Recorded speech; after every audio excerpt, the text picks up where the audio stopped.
સુરતની સિદ્ધાર્થ લો કોલેજમાં હોળીની ઉજવણી ન કરવા દેવાતા વિરોધનો સૂર ઉઠ્યો છે। વિદ્યાર્થીઓએ સ્વાભિમાન અભિયાન હાથ ધર્યું છે।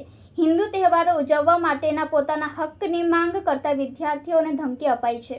સુરતની સિદ્ધાર્થ લો કોલેજમાં હોળીની ઉજવણી ન કરવા દેવાતા વિરોધ સૂર ઉઠ્યો છે। વિદ્યાર્થીઓએ સ્વાભિમાન અભિયાન હાથ ધર્યું છે।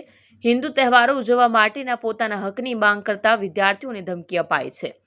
તહેવારોની ઉજવણી હવે શાળા કોલેજથી લઈને તમામ જગ્યાએ થતી હોય છે, ત્યારે સુરતની સિદ્ધાર્થ લો કોલેજમાં તહેવારોની ઉજવણી સામે પ્રતિબંધ મૂકવામાં આવ્યો છે। હોળી ધૂળેટીની ઉજવણી કરતા વિદ્યાર્થીઓ સામે મેનેજમેન્ટે લાલ આંખ કરીને ધમકી આપી હતી, જેના વિરોધમાં વિદ્યાર્થીઓએ સ્વાભિમાન અભિયાન હાથ ધર્યું છે। વિદ્યાર્થીઓએ આજે પોતાનો અવાજ બુલંદ કરતા વિરોધ પ્રદર્શન કર્યું હતું।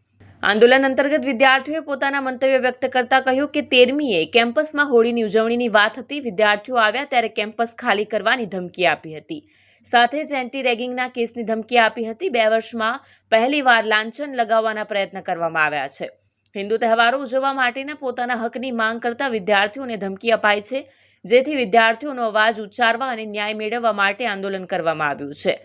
દર્શિત કોરાટે કહ્યું કે સિદ્ધાર્થ લો કોલેજના કાયદા શાખાના વિદ્યાર્થીઓ દ્વારા હિન્દુ તહેવારોની ઉજવણી પર લગાવવામાં આવેલા પ્રતિબંધ સામે સ્વાભિમાન અભિયાન અંતર્ગત શાંતિપૂર્ણ આંદોલન હાથ ધરવામાં આવ્યું છે। કોલેજમાં હિન્દુ તહેવારોની ઉજવણી ન કરવા દેવાના નિર્ણય વિરુદ્ધ વિદ્યાર્થીઓ દ્વારા પોતાના અધિકારો અને સાંસ્કૃતિક પરંપરાનું જતન કરવા માટે આ અભિયાન શરૂ કરવામાં આવ્યું છે। 13 તારીખે આપણે બધા દર વર્ષની જેમ જે રીતે હોળી ઉજવીએ છીએ એ રીતે કેમ્પસની અંદર હોળી ઉજવવાની વાત હતી। બધા જ વિદ્યાર્થીઓ ધૂળેટી રમવા આવ્યા હતા। મેડમ અચાનક પાર્કિંગમાં આવે છે અને કહે છે કેમ્પસ ખાલી કરો નકર પોલીસને બોલાવીશ, તમારી ઉપર એન્ટી રેગિંગનો કેસ કરીશ। એટલે મારી દ્વારા એટલે કે દર્શિત કોરાટ દ્વારા સવાલ કરવામાં આવ્યો કે મેડમ એન્ટી રેગિંગનો કેસ ક્યારે થાય? એટલે મેડમે કીધું ઈ જે હોય ઈ તમારી ઉપર અમે એન્ટી રેગિંગનો કેસ કરશું। ત્યારે અમારા સાથી મિત્ર દક્ષયભાઈ કાકડિયાનો બર્થડે હતો। નોર્મલી મેડમને કેક ખવડાવવાના પ્રયત્ન કર્યા કે ભાઈ મેડમ શાંત પડો, અને મેડમ મને એમ કહે છે કેમ્પસ ખાલી કરો નકર છેડતીનો કેસ કરી દઈશ। 2 વર્ષની અંદર મારું નામ દર્શિત કાંતિભાઈ કોરાટ છે। 2 વર્ષની અંદર અને 5 વર્ષના વિદ્યાર્થી નેતા તરીકેના મારા કાર્યકાળની અંદર મારી ઉપર જે લાંછન લાગ્યું છે એ પ્રથમ વખત આ રીતે થયું। હું તમને પૂછું છું, અહીંયા ઊભા છે એમને પૂછું છું, અહીંયા જેટલી બહેનો ઊભી છે એમને પૂછું છું, તમારી સામે દર્શિત કોરાટે ક્યારે આંખ ઊંચી કરીને જોયું છે? મને જવાબ જોઈએ છે। છોકરાઓ કોઈ ન બોલતા, ખાલી છોકરીઓ પાસે જવાબ જોઈએ છે। દિલથી જવાબ દેજો, સાચો હોય તો જવાબ દેજો। મેં તમારી સામે ક્યારે આંખ ઊંચી કરીને જોયું છે? હવે મેડમે જે કીધું ને એ ન્યાયતંત્રની તદ્દન વિરુદ્ધ છે।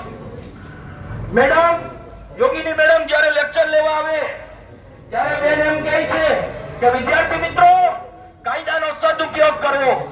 આપણે કાયદાને જાણીએ છીએ તો લોકોના ઉપયોગ માટે તેનો ઉપયોગ કરવો, લોકોને ન્યાય મળે તેના માટે તેનો ઉપયોગ કરવો।